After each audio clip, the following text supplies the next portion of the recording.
Look at this behind me. This is a new MG Cyberster. So I want to get to have a quick pod and poke around it in a minute. We can't drive it today. This is one of the first cars here for the show. So it is coming soon. What we've just learned, I was just speaking to David from MG, is that pre-orders will open soon for this car. And just a spectacular looking car. We'll show you around a bit more detail in a second. But pre-orders will open soon. They're going to try and get it to the UK for this summer. And the UK market, we might have rubbish weather, but we've got one of the biggest markets for convertibles. So this is probably going to go down a storm. It's very different to all the electric cars out there. What other Roadsters are there other than the original Tesla Roadster? And as for the new Tesla Roadster, well, it's a different league to this. It's going to be much different pricing.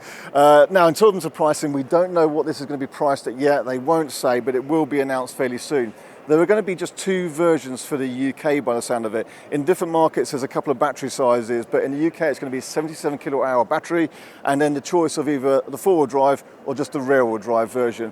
Apparently, the specs are all going to be actually much the same in terms of the trims and the fittings and how they look, other than this car here, which is a four-wheel drive, does have the 20-inch wheels. The rear-wheel drive is probably going to have 19-inch wheels, possibly with an option to upgrade. We don't know that yet. Again, specs and pricing haven't quite been confirmed. It sounds like they will be soon on the website. One thing that's quite interesting, this, by the way, might have Chinese ownership, but actually this is designed in England, in their London offices. They're definitely trying to keep the MG brand as a UK brand. So I think this is going to go down a storm. It depends on the pricing, but it looks spectacular. So let's get on with just kind of showing you around it. I'm just going to get in, pod and poke a few bits and see what I think of the interior as well. Now, I can't remember the last time I drove a convertible sports car. They were actually referring to it as a touring car, a Grand Tourer. Like, it can actually be good for long distances. Allegedly, the rear-wheel drive one at least is good for over 300 miles, and the four-wheel drive one is apparently ridiculously fast. So anyway, let's just have a pod and poke around it and see what we think of it. It is good, isn't it? Do you like it, Gens? It's good. What do you think? Put your comments down below. It is a pretty car. It is nice. See, I like the curves down here. Very elegant, very sleek. I want to open the doors in a minute because they're going to be a surprise, but I'm just trying to absorb the looks of it in the flesh now. Now, the back of it is really distinctive. I don't know about these arrows though. I mean, it's a good shape, but like, do you really want like a big red arrow? It looks like roadworks, doesn't it? If you're going to have that indicator. Is this an indicator? So I'm not sure about that, but I do like the lines and the scoops. It's got a bit of the Lotus about it with some of these scoops and stuff, but that's actually a panel there. That's not going through to anything. But it is rather pretty. So, just check I'm not scratching anything. This goes back quite a long way, but it's quite a narrow kind of entrance there. There's a panel there for something, but that goes back a long way, and it doesn't look like the roof folds into that or that expands, so that's kind of fixed. You know, some convertibles, it gets smaller when the roof is down into the boot. There's storage there. That's rather nice. Nice scoops under here. That's a reversing camera, it's going to get dirty, sensors. Oh, it's quite pretty. Right, this is the bit, I think I'm allowed to get in here. Is it open? I think the button next to it. Hey, look at that, scissor doors. Again. Yeah, it's all right there, look, yeah, so then it stops, okay. Right, let's just see what is full height. I will stand away from it. It's a shame that sensor's there really, because it's kind of right in the middle of the door. It kind of ruins the lines a little bit. Right, stand back. No. This won't be embarrassing outside the supermarket, would it? There we go. Full opening. Right, let's have a look. Oh, yeah. It's kind of strange. There's probably a button to close that. Yes, there is. Excuse me, sir. That's better, isn't it? See, I'd quite like a coupe version because with my kind of haircut and my kind of age, I don't really feel a bit, I don't know, convertibles. I mean, you drive a convertible against, but yeah, anyway, that's me. I do like a sort of coupe. I like a coupe version is what I'm saying. In here, well, that's nice materials there. Feels pretty good. It's got these 3 screens here. That's interesting. Now, look at this. We've got 63% charge, 311 kilometers of range according to the display here. What's on here? It's all in, it is in Chinese, so I don't know what this says. Okay, I'm not going to press anymore because there's lots of Chinese letter in there. Electric seats here, conventional kind of window, mirror switches, kind of a nice material door trim. This is the park reverse, neutral, drive buttons. Better not press drive just in case it actually does something. So another little screen here for climate control. That looks like it's just for climate control. Oh, hang on. Then you've got some car options there. I better not press too much because I don't know what it says. And then battery here. You know what I'm excited about? That red button on the steering wheel. Yeah, Super Sport. Super Sport. That's going to be like a power boost button. What about this button here? Is that like an autopilot type thing? I mean, it's quite nice, isn't it? You know, it feels like kind of nice materials to touch. And things like the inside here are sort of Alcantara, sort of suede type material. A couple of fairly conventional cup holders. I'm 6 foot tall, and actually the seat is a bit far back from me. Oh, the electric seats are here. So you've got like Mercedes on the door seats. So actually, as a 6 foot tall, I'm here. How am I for headroom? Do you think this is... And that's the seat all the way down, I believe. I think you'll be fine. It does feel like that's a bit in front of me. Like it, Can you see road? if I had an accident. Yeah, I can. Although this is actually quite a large pillar here, so it's not ideal. I actually kind of want to be about here, really. That's quite a big blind spot. This, I don't know. I'm not used to driving a small convertible, so maybe you should sit in this because you're used to driving a Mazda MX-5. But you know, I quite like this. It's all right. It will be interesting to see what the final price is. And then look, I can close that from here.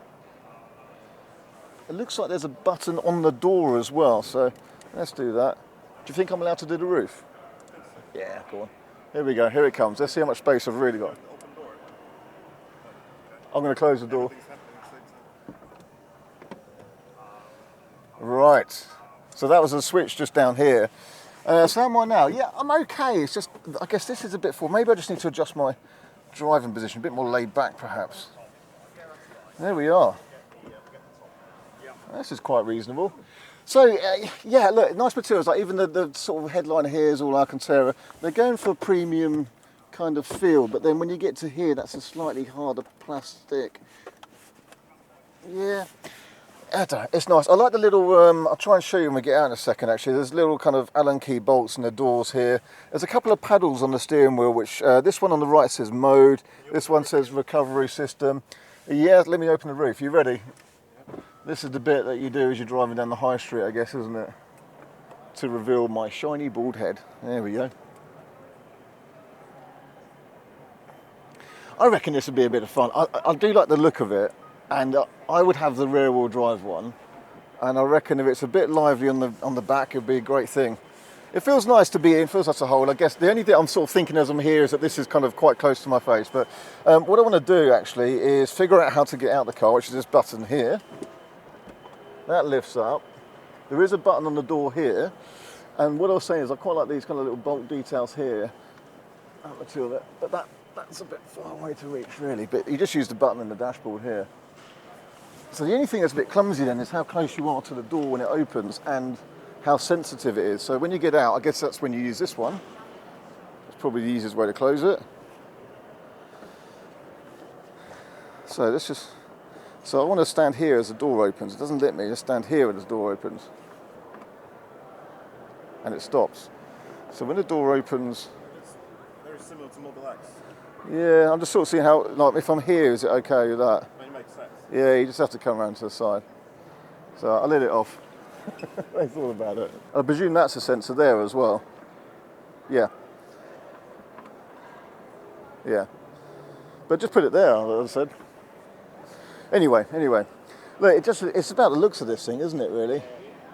I do like it. The wheels, what have we got? 275 35 R20s, Pirelli P0s. Kind of like, I think with a car like this, you're not going to do the longer journeys that often, are you? Like, you often be like local journeys. So I think it could even be a smaller battery so that it's lighter weight, because this weighs best part of 2 tons, basically 2 tons, I think, isn't it? So it's going to probably differ with the different battery sizes, but it's almost like it could be a really small battery, make it actually quite lightweight, maybe even have a manual roof, get the weight down on the thing. Because it'd be interesting to see how this does drive, still weighing 2 tons. So it weighs more than the Tesla Model 3. But what should be good about this is, of course, the difficulty with convertibles is getting it stiff enough in the shell. So the battery pack should be really good for making the body stiff. I'm really looking forward to driving one of these one day. And I think I would definitely spec the rear wheel drive. I think that would just be suiting it down to a T. Matrix headlights. I like the little details in here, that's nice. That's a real vent that goes through to the back of the Yeah, that goes through there, so like a little air duct through there. That's fake vents. That's all solid, and then there's a bit of stuff through there. I can't see, there's probably some active flaps or something. No, it looks like there's a radiator behind there actually. I can't see active flaps, it looks like it goes straight through to the radiator. In fact, I can feel that drawing air through. Wonder what's under here. I don't know if we're allowed to open that bit. So again, let's have a look at these. This is what's powering this door here. They've got two hefty old struts here, look. Powering that door. So imagine it probably weighs a little bit, because probably stuff has airbags and stuff in it. Yeah, so as you said, not much to see here. There's a couple of kind of access panels. Yeah, it's just a brake fluid service panel there. And washer fluid, so you've got a panel for washer fluid and a panel for like coolant brake fluid. There we go. Expert at this. Yeah, that's cool. No, it's not in. Well, look, it's a pretty car. It's going to be about how this drives. If it feels kind of lightweight and sporty, be good. If it feels like big and heavy, I don't think it'd be quite so good. But lightweight, sporty, rear-wheel drive, and it does look really pretty. It's kind of bigger and longer than I thought it might be. Don't you think? Like it looks like it's going to be just that little bit smaller, but it is pretty. So it's about the size, I'd say, of a BMW Z4M, Z4, something like that. Yeah, very nice indeed. It looks good. Looks good. Well, look, I'll leave you with some shots of the car. That's about all I can find out on this car for now. It will be interesting to see when the actual UK specs and pricing does come out. And then one day we'll get to drive it, hopefully not too long. Stuff. So Yeah, what will you be peering at the top? That's always the case. As it stands, this is the thing I want for my next car. Rear-wheel drive or four-wheel drive? Because I know which one. Rear-wheel drive. Yeah, exactly. Yeah. Rear-wheel drive. It's fast enough. It's probably more fun. It should. I'm not privileged enough to have multiple cars, and this does a whole lot of things. Yeah, it's one. nice. Yeah. I just love convertibles as well. A lot of car journos get sniffy about them because you lose rigidity, but it's like, I'm not going. It should be stiff because I can't because I have my haircut. Right. Yeah, it doesn't suit a bald guy. I don't think a convertible. It's not a thing. You're all right. You keep going for a few years. Say that, my hair is a mess after 2 miles. To me, this is not a sports car. This is a Grand Tourer.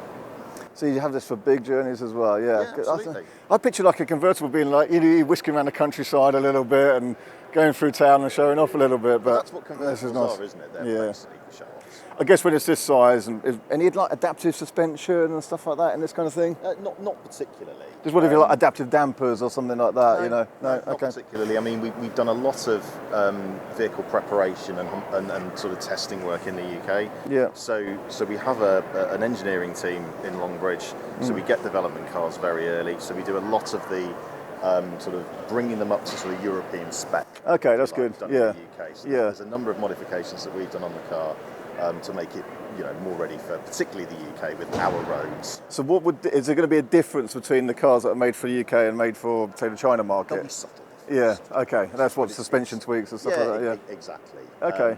But So it's actually engineered differently for the UK specifically, I or think Europe probably. more the way to do it is we've done some feedback in the UK, Yeah. and that's led to some changes for the cars that are going to be coming over here. Okay, that's good stuff. Excellent. And the UK, it's probably worth pointing this out as well, the UK is the first export market that's going to get it. Really? Yeah. Yeah. Okay. Is it going to go to America? I think they're waiting for electric convertibles over there as well. I think, to be honest, I think it would do extraordinarily well. Well, everyone's more waiting for Tesla Roadster now, and of course that's now on another plane anyway. It's going to be ridiculous. So exciting to see it. Yeah, very, very good.